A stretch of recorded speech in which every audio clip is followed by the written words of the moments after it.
శ్రీ రామకృష్ణ ప్రభ ఛానల్ను చూడండి, మాసపత్రికను చదవండి. జై శ్రీ రామకృష్ణ. రామకృష్ణ ప్రభ ప్రేక్షకులకి నమస్కారం.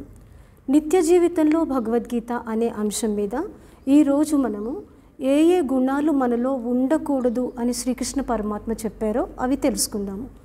అయితే ముందు ఏవి ఉండకూడదో వాటి గురించిన చర్చ ఎందుకు అన్న విషయానికి వస్తే, ఉదాహరణ ఒకటి చూద్దాము. మనం ఏదైనా ఒక ఇంటికి పెయింట్ చేయాలనుకుందాము, లేదా ఒక కొత్త ఫర్నిచర్ తెచ్చినప్పుడు అది అలంకరణ చేద్దాం అనుకుందాం. అప్పుడు మనం ముందు ఏం చేస్తాము అంటే, ఆ ఇంట్లో ఉన్న దుమ్ము ధూళి అంతా దులిపి దాన్ని శుభ్రపరిచిన తర్వాత అప్పుడు రంగు వేసినట్టయితే సరిగ్గా పడుతుంది. అదేవిధంగా మనలో ఉన్నటువంటి దుర్గుణాలన్నింటినీ ముందు పారద్రోలినట్టయితే మనకి దైవం చెప్పినటువంటి జగద్గురువైన కృష్ణ పరమాత్మ చెప్పినటువంటి సుగుణాలని, దైవీ సంపత్తిని అలవాటు చేసుకోవడానికి మనకి ఒక పరిస్థితి ఏర్పడుతుంది. అందుకని ముందు మనము దానికి తయారు చేసుకోవాలి. మన మనస్సుని బుద్ధిని పరిశుభ్రం చేసుకొని మనం అప్పుడు దైవీ సంపదని ఏ విధంగా పొందాలో చూడాలి. అందుకని ముందు ఏ గుణాలు ఉండకూడదు అన్న విషయం గురించి చూద్దాము. ఈ విషయము మనకి సాంఖ్యయోగంలో శ్రీకృష్ణ పరమాత్మ స్థితప్రజ్ఞ లక్షణాలు చెప్పేటప్పుడు, అదేవిధంగా దైవాసుర సంపద్ విభాగ యోగంలో ఈ రెండిట్లో కూడా చాలా సవివరంగా మనకి పరమాత్మ ప్రసాదించారు. అయితే ముందు సాంఖ్యయోగంలో చూద్దాము. సాంఖ్యయోగంలో శ్రీకృష్ణ పరమాత్మ చెప్పినటువంటి శ్లోకాలు: ధ్యాయితే విషయాన్ పుంసః సంగస్తేషూపజాయతే సంగాత్ సంజాయతే కామః కామాత్ క్రోధోభిజాయతే క్రోధాత్ భవతి సమ్మోహః సమ్మోహాత్ స్మృతి విభ్రమః స్మృతి భ్రంశాత్ బుద్ధినాశో బుద్ధినాశాత్ ప్రణశ్యతి అని 2 శ్లోకాల ద్వారా చెప్పారు. అంటే ఏదైనా విషయం గురించి మనం ఎక్కువగా ఆలోచన చేసినట్టయితే, ఏ విషయం గురించి? అధర్మపూరితమైనటువంటివి, మనం పొందకూడనటువంటివి, అటువంటి విషయాల గురించి మనం ఎప్పుడైనా చూడడం జరిగినా, వినడం జరిగినా, వాటిని గురించి మనం అదే పనిగా ఆలోచిస్తుంటే వాటి మీద మనకి కామం కలుగుతుంది. అంటే కావాలి, పొందాలి అనేటువంటి కోరిక కలుగుతుంది. ఈ కోరిక ఎప్పుడైతే దృఢమవుతుందో అప్పుడు మనకి ఆ కోరిక నెరవేరకుండా ఉండడానికి ఎవరెవరు అడ్డొస్తారో, ఏ ఏ విషయాలు అడ్డుపడతాయో వాటి మీద కోపం కలుగుతుంది. ఈ కోపం వలన సమ్మోహం కలుగుతుంది. ఇదే విధంగా ధ్యాయితో విషయాన్ పుంసః సంగస్తేషూపజాయతే సంగాత్ సంజాయతే కామః కామాత్ క్రోధోభిజాయతే. అంటే ముందు కామం కలిగి, దానివల్ల క్రోధం కలిగి, క్రోధం వలన మోహం కలుగుతుంది, స్మృతి భ్రంశమై దానివలన బుద్ధి నాశం అవుతుంది. ఈ విధంగా ఒక్కొక్క విధంగా మానవుడు పతనం అవడానికి ఏ విధంగా అది దోహదం అవుతుందో మనకి సవివరంగా ఎక్స్ప్లెయిన్ చేశారు దీంట్లో. అంటే క్రోధం వచ్చిన తర్వాత ఆ క్రోధం వలన ఏమవుతుందంటే మోహం అన్నది వచ్చేస్తుంది. అంటే ఏది మంచి, ఏది చెడు, ఇది కరెక్టా కాదా అన్నటువంటి ఒక వివేకం అన్నటువంటిది మానవుడు కోల్పోతాడు. ఎందుకంటే విపరీతమైన క్రోధంతో ఉన్న వాళ్ళకి మంచి చెడు విచక్షణ పోతుంది. ఈ విధంగా పోవడం వల్ల మోహంలోంచి పూర్తిగా వాళ్ళకి బుద్ధి నాశం అవుతుంది. ఇది ఒక నిచ్చెనలోంచి మనిషి పై మెట్టు మించి కిందికి జారిపోవడం అనేది మనకి శ్రీకృష్ణ పరమాత్మ దీంట్లో చూపిస్తున్నారు. దీనికి మనం ఉదాహరణగా చూసుకున్నట్టయితే కైకేయిని తీసుకోవచ్చు. రామాయణంలో కైకేయికి ఎప్పుడైతే భరతుడు తన కొడుకే రాజు అవ్వాలి అన్నటువంటి విషయం మీద తీవ్రతరమైన ఆలోచన కలిగిందో అప్పుడు ఆవిడికి తప్పనిసరిగా భరతుడే రాజు అవ్వాలన్నటువంటి కోరిక కలిగింది. ఈ కోరిక నెరవేర్చుకోవడానికి ఏవేవి అడ్డుపడుతున్నాయి అంటే, అది ధర్మయుతమైనటువంటి కోరిక కాదు. ఎందుకంటే ఎప్పుడు కూడా జ్యేష్ఠపుత్రుడికి, అంటే మొదటి వాళ్ళకే రాజ్యాభిషేకానికి అర్హత ఉంటుంది. శ్రీరామచంద్రుడు జ్యేష్ఠ కొడుకు కాబట్టి ధర్మయుతంగా చూడాలంటే శ్రీరాముడే రాజు అవ్వాలి. కానీ ఆయన అడ్డుపడుతున్నారు కాబట్టి కైకేయికి ఏమనిపించింది, ఇక్కడ ఆయన మీద క్రోధం వచ్చి ఆయన ఎలాగైనా అడ్డు తొలగించుకోవాలి అనుకుంది. ఆ విధంగా అంటే ఏమైందంటే ఇక్కడ క్రోధంలోంచి మోహనాశనం అవుతోంది. క్రోధాత్ భవతి సమ్మోహ సమ్మోహ స్మృతి విభ్రమ. సో ఇక్కడ ఏమైంది అంటే మోహం కలిగి ఆ మోహం ద్వారా స్మృతి భ్రంశం అవుతుంది. అంటే ఇది ధర్మము, ఇది అధర్మము అనేటువంటి విచక్షణ కోల్పోయి ఆవిడ పూర్తిగా బుద్ధి నాశనమైంది. బుద్ధి నాశనం అవడం వలన ఏమైందంటే అధోగతి పాలయ్యి అక్కడి నుంచి ఇక ఎన్నో అనర్థాలకు అది దారితీసింది. ఏ విధమైన అనర్థాలు కలిగాయి అంటే ఆవిడ ఈ కోరిక కోరడం వల్లనే, ఈ బుద్ధి నాశనం అవ్వడం వల్లనే అంత మొండిగా ఆవిడ ప్రవర్తించడం కారణం చేత దశరథ మహారాజు మృతి వరకు వెళ్ళింది. అంతేకాకుండా ఆవిడ నాశనం అయ్యింది, బుద్ధి నాశనం అయింది. బుద్ధి నాశనం వల్ల మనుషుడు ప్రణశ్యతి అంటే నశించిపోతాడు అని కృష్ణ పరమాత్మ చెప్పడానికి కూడా మనం కైకేయి జీవితంలో చూస్తాము. అది ఏంటి అంటే భరతుడు అంటాడు ఆమె సొంత కొడుకు, అమ్మ నిన్ను నీ కడుపున పుట్టినందుకు నేను సిగ్గుపడుతున్నాను, బాధపడుతున్నానని. ఒక తల్లికి కానీ తండ్రికి కానీ వాళ్ళ పిల్లలతోటి ఈ మాట పడడం కన్నా దుర్గతి ఇంకొకటి ఉండదు. అది నాశనంతో సమానం. అందుకని కైకేయి విషయంలో మనకి ఇది స్పష్టంగా తెలుస్తుంది.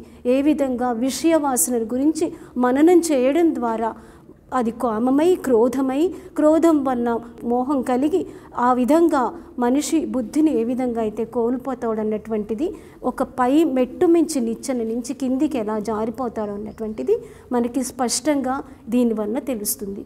ఇంతేకాకుండా మనకి ఇంకొక ఉదాహరణ చూడాలంటే విశ్వామిత్రుడు కూడా మనకు కారణం చెప్పుకోవచ్చు. మేనకను చూసి అతను సమ్మోహంలోకి వెళ్ళిపోవడం, ఆ విధంగా అంత గొప్ప తపస్సంపన్నుడై కూడా ఆయన ఏ విధంగా తపశ్శక్తిని అంతా కోల్పోయారో, మళ్ళీ మొదటికి వచ్చిందో, బుద్ధి నాశనం అయిందో, ఇది కూడా ఒక ఉదాహరణ కింద చెప్పుకోవచ్చు.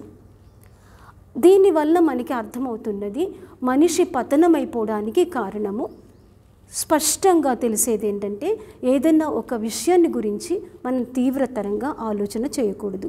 ఎటువంటి విషయాలు అన్నది చిన్న చిన్న విషయాలైతే పర్వాలేదు. మనం నెరవేర్చుకోదగ్గ కోరిక, ధర్మయుతమైన కోరికల్లో ఏమాత్రం తప్పు లేదు. అవి కోరికను మనం తీర్చుకోవచ్చు. దానికి భగవంతుడు కూడా ఏనాడు వద్దని చెప్పాల. అధర్మమైనటువంటిది, పొందకూడినటువంటి కోరికల దగ్గరికి వచ్చేటప్పుడు మనం చాలా జాగ్రత్తగా ఉండాలి. మరి దీన్ని ఏ విధంగా జాగ్రత్త పొందాలి అంటే మనం చెప్పుకోవచ్చు. దీనికి విరుగుడు ఏంటి అంటే ఆనో భద్రః క్రతవో యంతు విశ్వతః అని మనకి ఋగ్వేదం చెప్తుంది. అంటే అన్ని వైపుల నుంచి సరైనటువంటి నోబుల్ థాట్స్, పవిత్రమైన ఆలోచనని మనం తెచ్చుకోవడం ద్వారా ఈ విధమైనటువంటి విషయ వాసన పట్ల మనం తగులుకోకుండా ఉండడానికి మనకి మార్గం దొరుకుతుంది. ఈ రెండు శ్లోకాలని ఎంతోమంది విశ్లేషణకారులు, గొప్ప ఉపన్యాసం ఇచ్చేటువంటి గొప్ప వాళ్ళందరూ కూడా వీటిని క్యాలెండర్ శ్లోకాలని అంటారు. క్యాలెండర్ శ్లోకాస్ అని. ఏ విధంగా అయితే మనం క్యాలెండర్ చూసి తిథి, వారము, నక్షత్రము, తర్వాత డేట్ ఏంటి, ఈ విధంగా ఏ విధంగా అయితే మనము క్యాలెండర్ చూసి రెఫరెన్స్ చూసుకుంటామో అదేవిధంగా ఈ రెండు శ్లోకాల్ని ప్రతిరోజు మన పక్కన పెట్టుకొని మననం చేసుకుంటూ ఉన్నట్టయితే మనం చెడు మార్గంలో పడకుండా ఉండడానికి మనకి చాలా దోహదం అవుతుంది. ఇక్కడ మనం వివేకానంద స్వామి జీవితంలోంచి కూడా ఒక ఉదాహరణ చూడొచ్చు. వివేకానంద స్వామి ఇంకా నరేంద్రనాథుడుగా ఉన్నప్పుడు ఆయన తండ్రి చనిపోయిన తర్వాత కుటుంబ భారం అంతా ఆయన భుజాల మీద పడింది.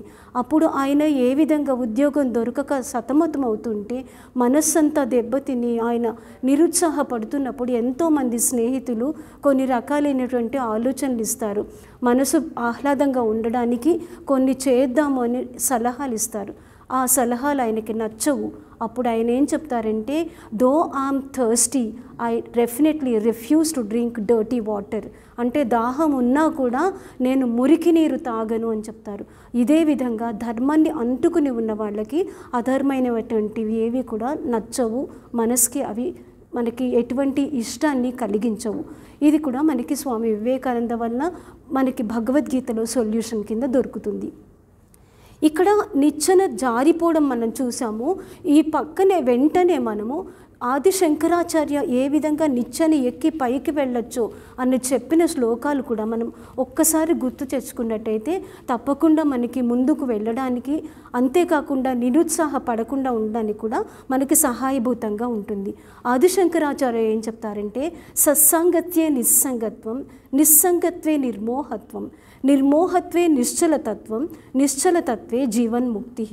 అంటే మనం ఒక సత్సంగంలో ఉండడం వల్ల మనకి నిస్సంగత్వం కలుగుతుంది. అంటే చెడు సహవాసం పోతుంది. చెడు సహవాసం పోయింది అంటే మోహం నశిస్తుంది. మోహం నశించింది అంటే నిశ్చల తత్వం ఏర్పడుతుంది. నిశ్చల తత్వం ఏర్పడింది అంటే జీవన్ముక్తి కలుగుతుంది. అంటే ఇది నిచ్చెన ఎక్కడం. అక్కడ నిచ్చెనలోంచి పడిపోవడం చూసాము, ఇక్కడ నిచ్చెన ఎక్కడం చూసాము. అందుకని ఏ విధంగా ఉండాలి అన్నది మనం విచక్షణ ఉపయోగించి తప్పకుండా జాగ్రత్త పడవలసినటువంటి అవసరం. ఇక అంతేకాకుండా భయం, క్రోధం ఇవి కూడా ఉండకూడదని శ్రీకృష్ణ పరమాత్మ స్థిత ప్రజ్ఞ లక్షణాల్లో చెప్తారు. క్రోధం గురించి ఇప్పుడే చూసాం మనము. క్రోధం ఉన్నటువంటి వ్యక్తి చాలా కోపంగా మాట్లాడుతూ, ఊగిపోతూ, కళ్ళు ఎర్ర చేసి ఒక మనిషిని కొట్టేంతలాగా వస్తూ ఈ విధంగా ఉన్నటువంటిది. ఈ విధంగా జరుగుతూ ఉంటే శరీరంలో కూడా ఎన్నో రకమైనటువంటి ఆరోగ్య సమస్యలు కూడా వచ్చేస్తాయి. బ్లడ్ ప్రెషర్ పెరగడం, స్ట్రెస్ ఎక్కువైపోవడము, కొంతమంది మరీ బలహీనమైన గుండె ఉన్న వాళ్ళైతే హార్ట్ అటాక్తో మరణించిన వాళ్ళని కూడా మనం చూస్తుంటాం. అందుకని క్రోధం అన్నది మనం విడిచిపెట్టవలసినటువంటి గుణం. తప్పకుండా మనం క్రోధంలోంచి బయటపడడానికి ప్రయత్నం చేయాలి. ఇక భయం అన్నది కూడా చాలా పెద్ద దుర్గుణమని శ్రీకృష్ణ పరమాత్మ చెప్తున్నారు. భయం వల్ల ఎన్నో నష్టాలు కలుగుతాయి అన్నది మనం ఎన్నో ఉదాహరణల ద్వారా కూడా చూడవచ్చు. భయం అన్నది మనిషిని ఇంకా ఇంకా కృంగతీస్తుంది. భయపడుతున్న కొద్దీ మనకి భయం మింగేస్తుంది, ఒక పిశాచంలాగా ప్రవర్తిస్తుంది. ఇది కూడా మన స్వామి వివేకానంద జీవితంలో చూడొచ్చు. ఒకసారి ఆయన కాశీలో వెళ్తున్నప్పుడు ఎన్నో కోతుల సమూహం ఆయన వెంట పడుతుంటే ఆయన భయపడి కొంత దూరం పరిగెడితే అవతల వైపు నుంచి వేరే సన్యాసి వస్తూ, మీరు ఎదురు తిరగండి, వాటిని అవే వెళ్ళిపోతాయని చెప్తారు. అంటే స్వామి వివేకానంద వెనక్కి తిరిగేసరికి, అంటే భయాన్ని ఎదుర్కొంటూ ఆయన ఛాలెంజెస్ని ఫేస్ చేస్తున్నట్టయితే ఛాలెంజెస్ మన నుంచి దూరం అవుతాయి. అంటే భయాన్ని మనం ఎదుర్కోవాలి. ఇది కూడా చాలా ముఖ్యమైనటువంటి గుణం. దానికి ఎన్నోసార్లు శ్రీకృష్ణ పరమాత్మ కూడా మనకి భయం అన్నది వదులుకోమని చెప్తారు. ఇదే విషయం మనకి వివేకానంద కూడా చెప్తారు. ఇక దైవాసుర సంపద్ విభాగ యోగంలో శ్రీకృష్ణ పరమాత్మ చెప్పినటువంటి కొన్ని దుర్గుణాలు మనం ఏవైతే పోగొట్టుకోవాలో వాటి గురించి చూద్దాము. దంభో దర్పోభిమానశ్చ క్రోధః పారుష్యమేవచ అజ్ఞానం చ అభిజాతస్య పార్థ సంపదమాసురీం. అంటే డంబము, దర్పము, అహంకారము, అవివేకము, అభిమానము ఇవన్నీ కూడా ఏ విధమైనటువంటి అసురి, ఇంకా తర్వాత కఠినపు మాట్లాడడం, ఇవన్నీ కూడా అసురీ సంపద అని శ్రీకృష్ణ పరమాత్మ చెప్తున్నారు. ముందు ఈ దైవాసుర సంపద విభాగ యోగంలో 3 శ్లోకాలు దైవీ సంపద గురించి వివరించి తర్వాత అసురీ గుణాల గురించి చెప్పారు. ఈ అసురీ గుణాల్లో మొదటిది డంబము, అంటే కపటం, మోసం చేసేటువంటి లక్షణం. మనసులో ఒక రకంగా ఉండడం, పైకి ఒక రకంగా ఉండడం, లోపల ఉన్నది దాచి బయటికి కపటంగా ప్రవర్తించడం, దీన్ని డంబం అంటారు. దంభో దర్పోభిమానస్, అహంకారం, నేనే గొప్పవాడిని, నాకు ఇంత ఉంది అంత ఉంది అనేటువంటి అహంకారం. తర్వాత అభిమానం, అంటే ప్రతి ఒక్కళ్ళు నన్నే గౌరవించాలి, నేనే గొప్పవాడిని అన్నటువంటి ఒక ఆలోచన ఉన్నదాన్ని కూడా మనం అభిమానం అంటారు. అంతేకాకుండా పారుష్యమేవచ, కఠినపు మాట్లాడడం వలన ఎదుటి వాళ్ళకి మనం ఎంతో హాని చేస్తాము. మన మనసులో ఉన్నటువంటి కోపాన్ని, ఉద్వేగాన్ని ఎదుటి వాళ్ళ మీద చూపడం ద్వారా ఎదుటి వాళ్ళ యొక్క ఫీలింగ్స్ని, మనోభావాల్ని మనం దెబ్బతీస్తాం. కాబట్టి కఠినపు మాటలు ఇవన్నీ కూడా అసురీ వాటి కింద మనం పరిగణించవచ్చు. కాబట్టి ఈ గుణాలు ఉండకూడదని చెప్తున్నారు. ఇంతేకాకుండా దైవాసుర సంపద విభాగ యోగంలో ఈ అసురీ సంపద ఉన్నవాళ్ళు ఏ విధంగా ప్రవర్తిస్తారు అన్నటువంటిది కృష్ణ పరమాత్మ చాలా వివరంగా చెప్పారు. వాళ్ళు ఏ విధంగా ఉంటారు అంటే, దైవం లేరు, ధర్మం లేదు, మనకన్నా పెద్దవాళ్ళు ఎవరూ లేరు, మనమే గొప్ప, మన దగ్గర అన్నీ ఉన్నాయి, సంపద ఉంది, బలం ఉంది, శరీరంలో శక్తి ఉంది, మనం చేయలేనటువంటిది ఏదీ లేదు అనేటువంటి ఒక అధికమైనటువంటి విశ్వాసం కలిగి, అది ఆత్మవిశ్వాసం అవ్వదు, పనికి రానటువంటి గొప్పతనను తమ మీద తాము ఆపోదన చేసుకుంటూ, వాళ్ళని వాళ్ళు గొప్పగా ప్రకటితం చేసుకుంటూ, దైవం లేదని చెప్పుకుంటూ, అంతా మనవన్నే జరుగుతోంది, మన్ని మించిన వాళ్ళు ఎవరు లేరన్నటువంటిది చేస్తూ, కోరికల్ని నెరవేర్చుకోవడమే తమ జీవితంగా పెట్టుకొని ఈ విధంగా జీవిస్తూ వాళ్ళు చివరికి పతనమైపోతూ ఉంటారు. ఏతాన్ దృష్టిమవష్టభ్య నష్టాత్మోల్పబుద్ధేః ప్రభవంత్యుగ్ర కర్మాణ క్షయాయ జగతో హితాః అంటే ఈ విధంగా ఉన్నటువంటి దృష్టి కలవాళ్ళు వాళ్ళు ఎదుటి వాళ్ళకి ఏ విధమైన ఉపకారం చెయ్యకపోగా ఎదుటి వాళ్ళకి నష్టాన్ని కలిగించేటువంటి మనోప్రవృత్తి కలవాళ్ళు అని శ్రీకృష్ణ పరమాత్మ చెప్తున్నారు. అందుకని ఇటువంటి వాళ్ళ సాంగత్యం నుంచి మనం చాలా దూరంగా ఉండాలి. ఎందుకంటే వాళ్ళని వాళ్ళు పాడు చేసుకోవడమే కాకుండా ఎదుటి వాళ్ళని కూడా నాశనం చేయడానికే వాళ్ళు దోహదం పడుతూ ఉంటారు. ఎన్నోసార్లు మనకి రామకృష్ణ పరమహంస కూడా చెప్తుంటారు. భగవాన్ రామకృష్ణ పరమహంస ఏం చెప్తారంటే, నాస్తికులతో స్నేహం చేయవద్దు, నాస్తికులతో ఎప్పుడూ వాదోపవాదాలు చేయకూడదు, వాళ్ళ నుంచి వీలైనంత దూరంగా ఉండాలని రామకృష్ణ పరమహంస ఎన్నోసార్లు ఆయన శిష్యులతోటి చెప్పడమే కాకుండా ప్రవచనాల్లో కూడా ఎన్నోసార్లు చెప్పారు.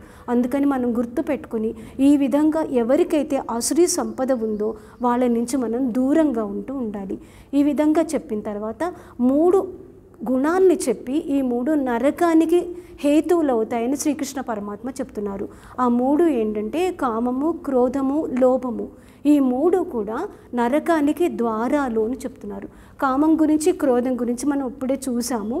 ఇక లోభం అన్నటువంటిది కూడా ఏంటంటే, లోభం అంటే తనకున్నది ఎదుటి వాళ్ళకి ఇవ్వకపోవడం. కేవలం ధనమే కాకుండా ఒక వ్యక్తికి విద్య ఉన్నట్టయితే అది ఎదుటి వాళ్ళకి ఇవ్వకపోవడము, వాళ్ళకి తెలిసినటువంటి విషయం ఎదుటి వాళ్ళతో పంచుకోకపోవడము, ఇదంతా కూడా లోభత్వంలోకే వస్తుంది. అంతా ఎదుటి వాళ్ళే చేయాలి, నేనేమీ చెయ్యను అనుకోవడం కూడా లోభత్వంలోకి వస్తుంది. అందుకని ఈ లోభం కూడా నరకప్రాయం కాబట్టి ఈ గుణం ఉండకూడదు. ఇవన్నీ గుర్తు పెట్టుకున్నట్టయితే అసురీ సంపద నుంచి మనం ఏ విధంగా దూరంగా ఉండాలి అన్న విషయము మనకి పూర్తిగా అర్థమవుతుంది. వీటన్నిటితో పాటు ఇంకా కృష్ణ పరమాత్మ మనకి మోక్ష సన్యాస యోగంలో ఇచ్చినటువంటి సలహా ఏంటంటే, ఇదంతే నా తపస్కాయ నా భక్తాయ కదాచన నచా శుశ్రూషవే వాచ్యం నచమాం యోభ్యసూయతి.